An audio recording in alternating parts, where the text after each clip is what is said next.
ৰাজ্যৰ আন সমষ্টিৰ লগতে এইবাৰ বৰহমপুৰ সমষ্টিটো দাবী উঠিছে অগপৰ। সন্মানীয় বিধানসভা সমষ্টিটোত অগপৰ প্ৰাৰ্থী দিবলৈ কেন্দ্ৰীয় নেতৃত্বক আহ্বান একাংশ নেতাকৰ্মীৰ।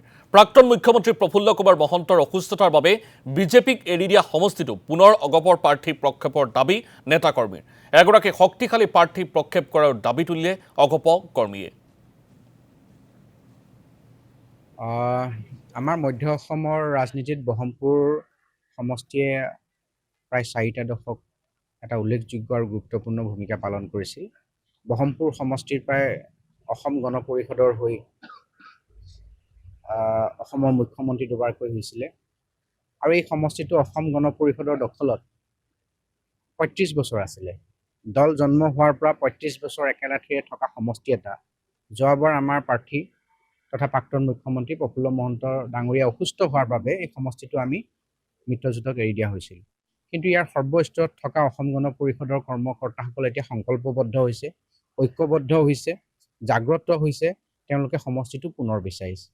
যোৱাবাৰ এই সমষ্টিটো ঘূৰাই দিয়াৰ পিছত মিত্ৰজোঁটৰ প্ৰাৰ্থীগৰাকী, আমাৰ এই কথাটো ক'বলৈ বেয়া লাগে, আমি আকুণ্ঠ সমৰ্থন দিয়াৰ পিছতো প্ৰায় মাত্ৰ কেইটামান ভোটত বিজয়ী হৈছিলে। এইবাৰো যদি তেনেকুৱা হয় তেতিয়াহ'লে আমি অগপ দল বুলি নহয়, আমি মিত্ৰজোঁট NDA বুলি যথেষ্টখিনি হেৰুৱাৰ আশংকা আছে। সেইকাৰণে ৰাইজেও ইয়াৰ এটা পৰিৱৰ্তন বিচাৰিছে। সংবাদ ক্ষেত্ৰৰ লগত জড়িত আপোনালোকে যদি খবৰ লয় আৰু নিশ্চয় ভালকৈ গম পাব। আৰু সেই পৰিৱৰ্তনটো অসম গণ পৰিষদৰ হাতলৈ সমষ্টিটো উভতি অহাটো ৰাইজে বিচাৰিছে, এইটো অকল দলৰ কৰ্মকৰ্তাই নহয়।